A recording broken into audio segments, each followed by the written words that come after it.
नमस्कार। Target RPSC में आपका स्वागत है। आज हम पढ़ेंगे जनसंख्या वितरण एवं प्रवास। इससे पहले हमने महाद्वीप, महासागर, विश्व पवन प्रणाली, पर्यावरण मुद्दे और वैश्वीकरण एवं उसके प्रभाव 5 टॉपिक कंप्लीट कर लिए थे। आज छठा टॉपिक है जनसंख्या वितरण एवं प्रवास। जनसंख्या वितरण जनसंख्या वितरण से तात्पर्य है जनसंख्या वितरण एवं घनत्व को संबंधित एक ही अर्थ में समझा जाता है, जबकि दोनों ही भिन्न संकल्पनाएं हैं। जो दोस्तों जनसंख्या वितरण एवं घनत्व है, ये दोनों ही भिन्न भिन्न संकल्पनाएं हैं। जैसे अपन देखते हैं कि ये अपना भारत है, तो इसमें एक तरफ थार का मरुस्थल है, दूसरी तरफ मैदानी भाग है। तो जो वितरण है दोस्तों, उसके अकॉर्डिंग जो थार का मरुस्थल है वहाँ जो जनसंख्या वितरण है वो बहुत कम है, जबकि जो मैदानी भाग है वहाँ जनसंख्या वितरण अधिक है। तो जो थार का जनसंख्या घनत्व है वो कम है और जो मैदानी भाग है उसका जनसंख्या घनत्व अधिक है। तो जो जनसंख्या घनत्व है वो पूरे देश का लिया जाता है, जबकि जो जनसंख्या वितरण है वो क्षेत्रीय भागों को या क्षेत्रीय भागों की विशेषताओं को दर्शाता है। जैसे कि पूर्व उत्तर भाग में जनसंख्या वितरण कैसा है, मध्य भारत में कैसा है, पश्चिमी भारत में कैसा है, दक्षिणी भारत में कैसा है। तो जनसंख्या वितरण क्षेत्रीय होता है, जबकि घनत्व पूरे ही विश्व या पूरे देश से संबंधित होता है। जनसंख्या के वितरण में स्थानिक वितरण पर अधिक बल दिया जाता है। जैसे क्षेत्रीय होता है तो स्थानिक बल पर अधिक दिया जाता है। जैसे थार के मरुस्थल का जनसंख्या वितरण कैसा है, मैदानी भागों का कैसा है, पूर्वी उत्तर भारत का कैसा है, दक्षिणी भारत का कैसा है या मध्य भारत का कैसा है। यह जनसंख्या वितरण स्थानीय होता है, मतलब क्षेत्रीय होता है कि थार का मरुस्थल का जो जनसंख्या वितरण है वो कैसा है।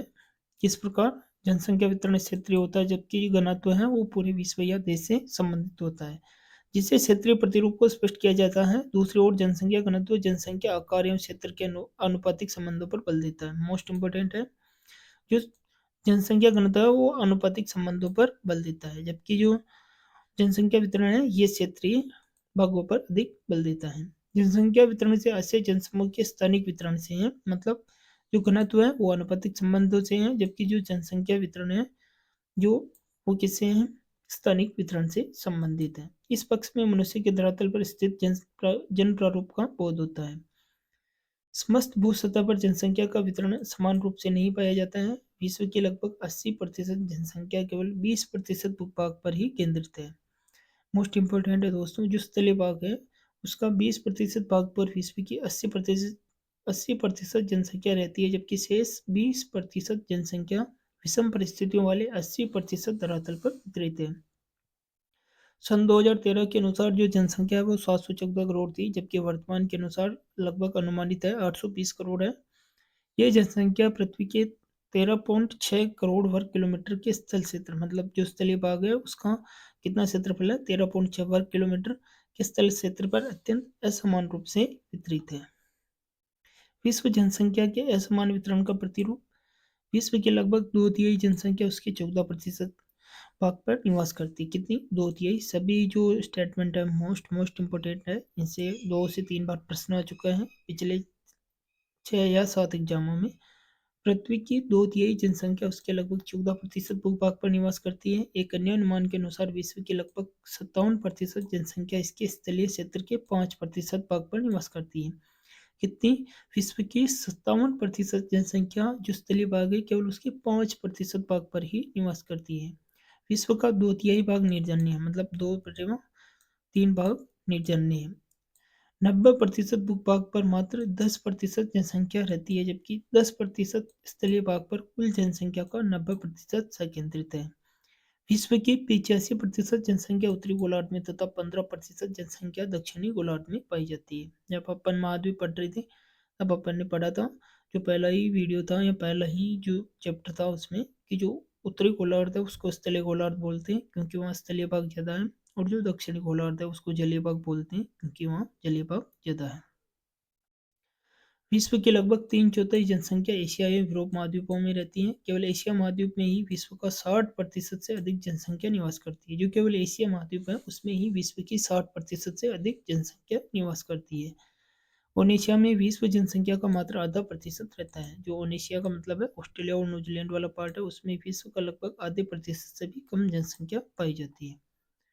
विश्व की लगभग 80% जनसंख्या 20 डिग्री से 60 डिग्री उत्तरी अक्षांशों में, जो उत्तरी अक्षांश है उसका 20 डिग्री से 60 डिग्री पार्ट है, उसमें 80% जनसंख्या रहती है, जबकि जो उत्तरी गोलार्ध है उसमें कितनी है, विश्व की 85% जनसंख्या है।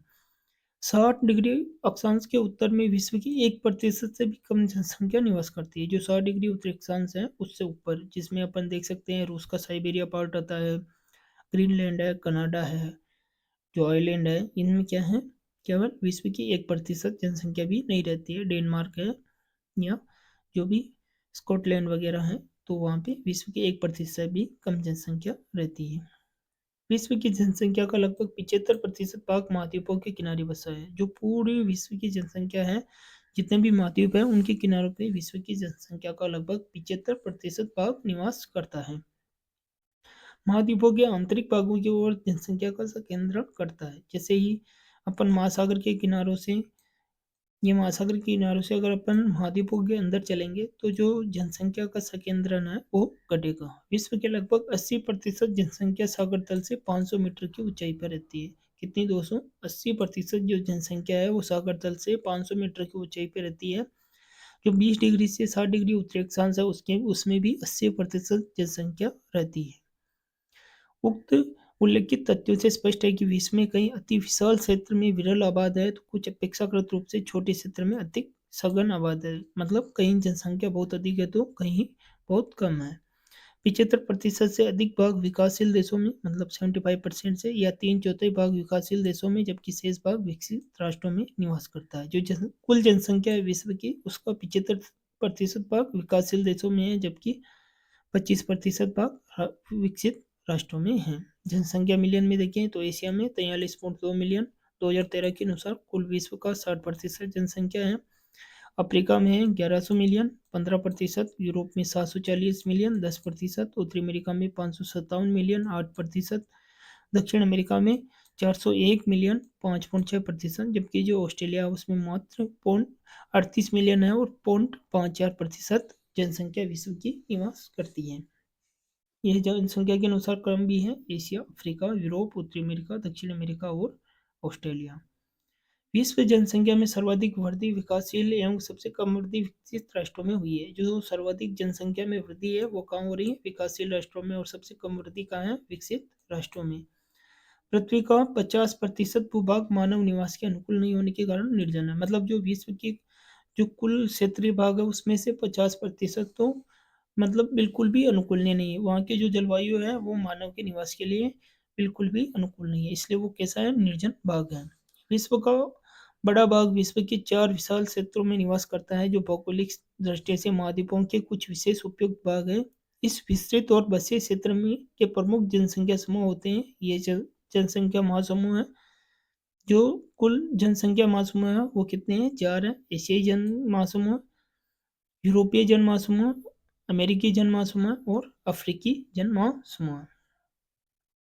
ये देख सकते हैं दोस्तों, इस ग्राफ में समझ सकते हैं। जो सघन जनसंख्या जो सर्वाधिक है वो देख सकते हैं महाद्वीपों के तटीय भाग में है, ये भारत में है।